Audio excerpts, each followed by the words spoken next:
Hello students. So today we'll start with our last bit of X-ray spectroscopy, that is radio analytical methods, also known as a nuclear methods. Now you are little bit familiar with the nuclear methods because there are two main or principal types of nuclear methods, that is activation analysis and radioactive tracer methods. So very first we'll discuss little about the activation analysis. Already you have discussed this activation analysis in your TYBSc.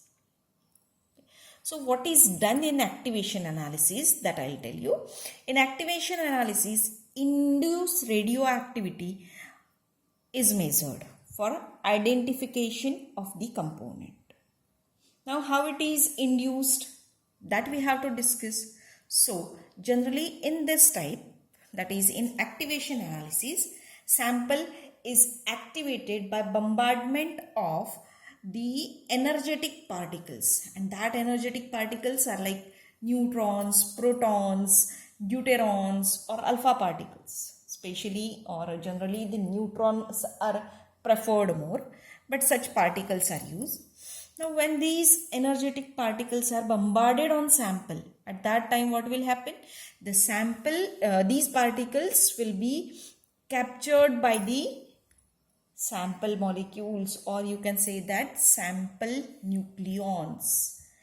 And when these sample nucleons accept these particles, they will get converted into the heavy elements or heavier isotopes. Suppose you have a sodium, and if it is bombarded with the neutron, then sodium will get converted into its radioactive isotope.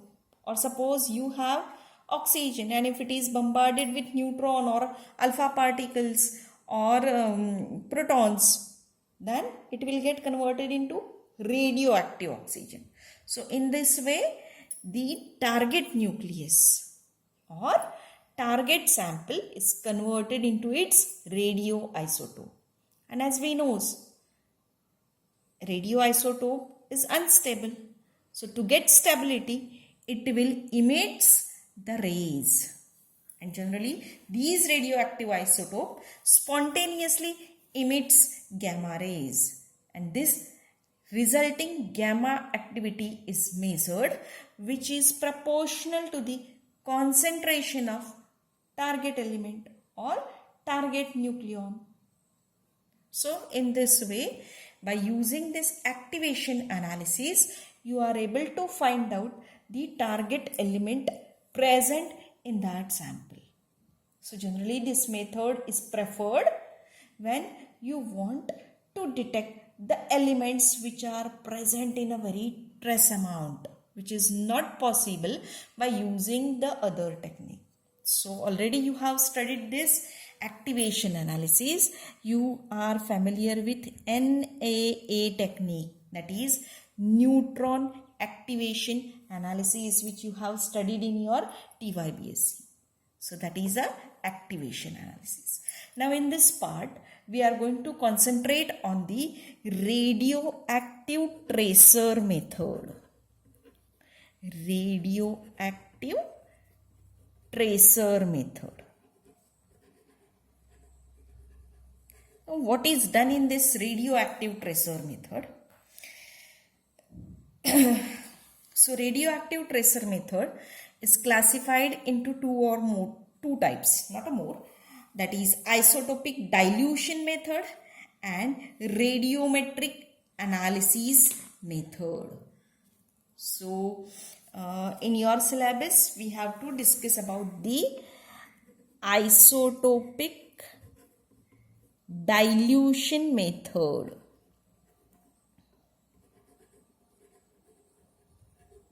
Isotopic dilution method. So isotopic dilution method is used to determine the quantity, or you can say that amount of the component which may be radioactive or which may not be radioactive. Okay, that means radioactive or non-radioactive component in a mixture of closely related compound and which are difficult to separate and estimate quantitatively by using the other methods. So especially this is used for determination of component which cannot be separated by your normal methods or by using your other methods.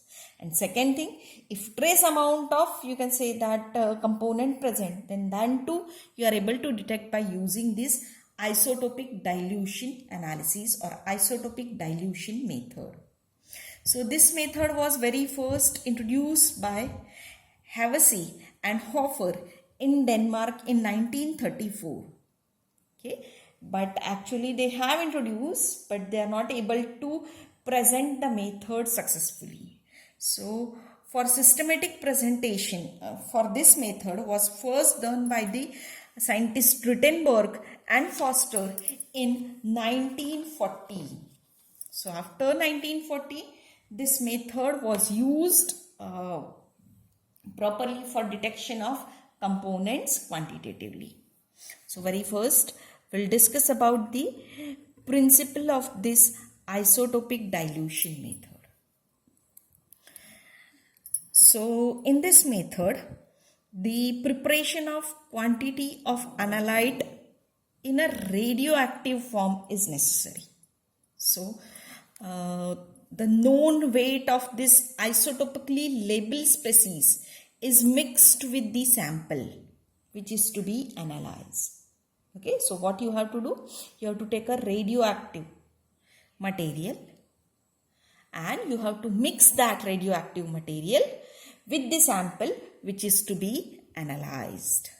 So suppose if you are going to detect the sodium, then you have to mix the radioactive sodium. If you are going to detect oxygen, then you have to mix radioactive oxygen and so on. So after mixing and homogenization, the part of mixture is isolated chemically in the pure form. Okay, so it is isolated from the sample in a pure form. Okay, then whatever the isolated compound is there or isolated mixture is there, the activity of that mixture is measured. Okay, and then the amount of that, you can say that substance or of that element is detected by using the calculation. So for that, we'll consider that we have the WT grams of tracer having the counting rate RT. Okay, so this is our tracer element or radioactive element whose weight is W2 gram. Now we have a Wx gram of, we can say that Wx gram of sample component which is not radioactive, which is a non-radioactive. Okay, or we can say that which is an inactive species. So we are going to find out the Wx gram amount of inactive, you can say that the component. Okay, now the counts for the, now what we have to do, we are going to add this WT grams of radioactive species into this sample, and after homogenization we are going to remove the mixture. Okay, so mixture will contain Wx plus Wt gram. Okay, now it will have the same activity RT. Why? Because this Wx don't show any type of activity. Okay, so that of same activity. So if Wm gram of isolated and purified species is counted, then that means when you are going to mix, the weight will be Wx plus Wt. And suppose if you are going to remove the Wm gram of mixture, okay, then its counting rate will be given as Rm, and Rm can be given as Rt into Wm by Wt plus Wx. So we are going to find out Wx. So Wx will be equals to Rt by Rm into Wm minus Wt. So Wt we have taken, Wm we have taken out the mixture, Rt the original activity which is present, and Rm is activity which is measured for the mixture. So by using this all, you can say that quantities, we are able to find out Wx value. So this is this forms the basic principle of your isotopic dilution method. Okay. Now isotopic dilution method can be carried out by different ways. Okay. It can be carried out by using the direct isotopic dilution method. It can be carried out by using inverse isotopic dilution method. It can be carried out by using double dilution method, or even it can be carried out by using modified inverse isotopic dilution method.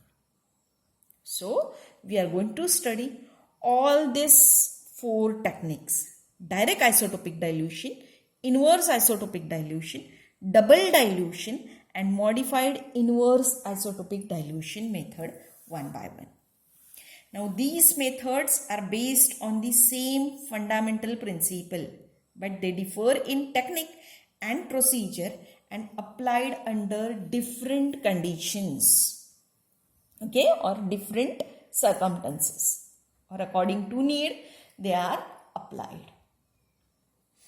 Now very first we are going to discuss about the direct isotopic dilution method.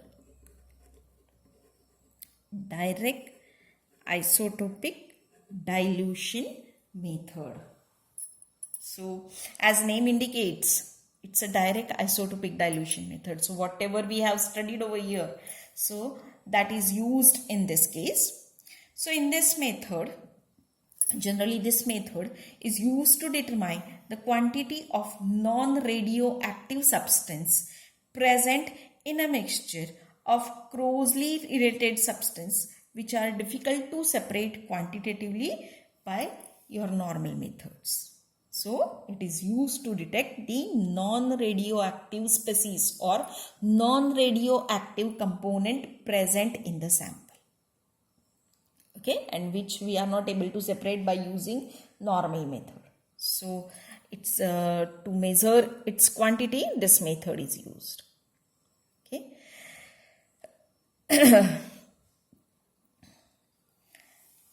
Now we'll consider that if mass of given non-radioactive component, we'll consider the mass is X. Okay. In a mixture of other compound is to be determined, then to this we are going to add Y quantity of same isotopically labeled compound. Okay.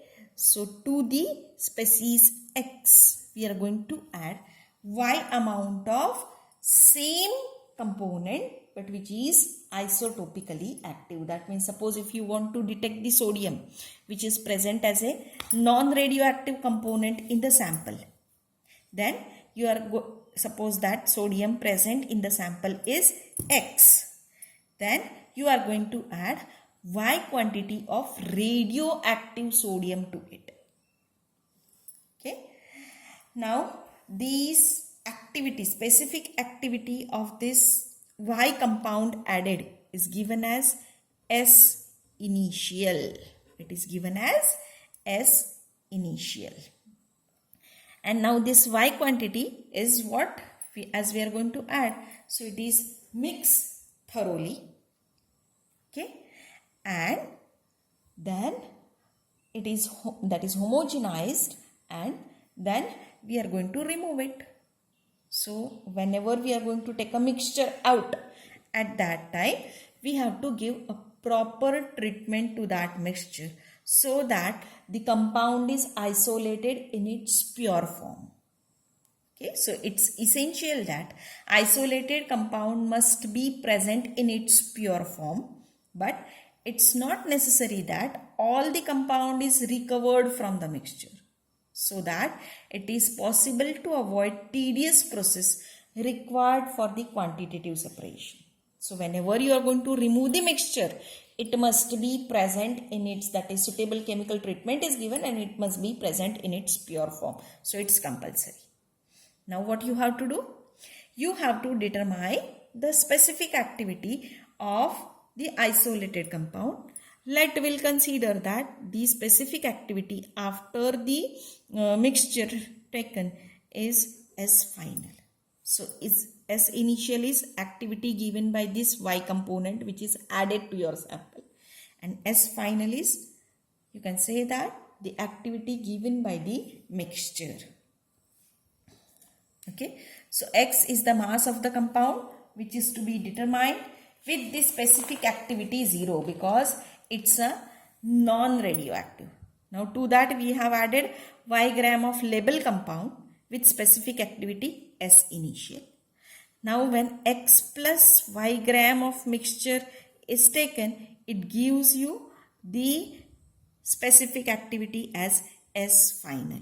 So we are able to write the equation as Y into S final is equals to X plus Y, sorry, over here I should write initial,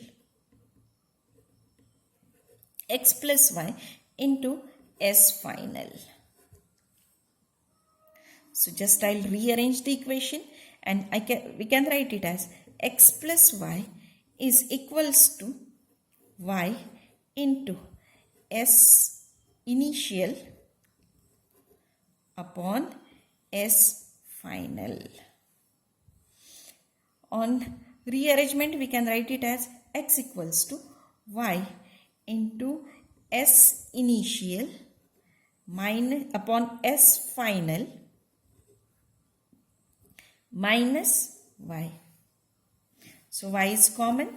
We can write it as X equals to Y into S initial upon S final minus 1. Okay, that is X equals to this. Or even we can write it as X equals to Y into S initial minus S final upon S final. Okay. Now as we know, S initial is due to the added activity and S final is activity of the mixture. Generally what happens? S final is very small as compared to S initial. So S initial minus S final is near about equal to S initial. Hence we can write it as X will be equals to Y into S initial. That is, instead of writing S initial minus S final, we are able to write it as S initial upon S final.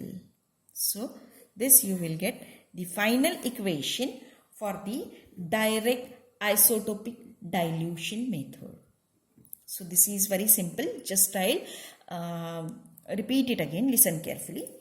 We are going to find out the quantity X which is present in the sample.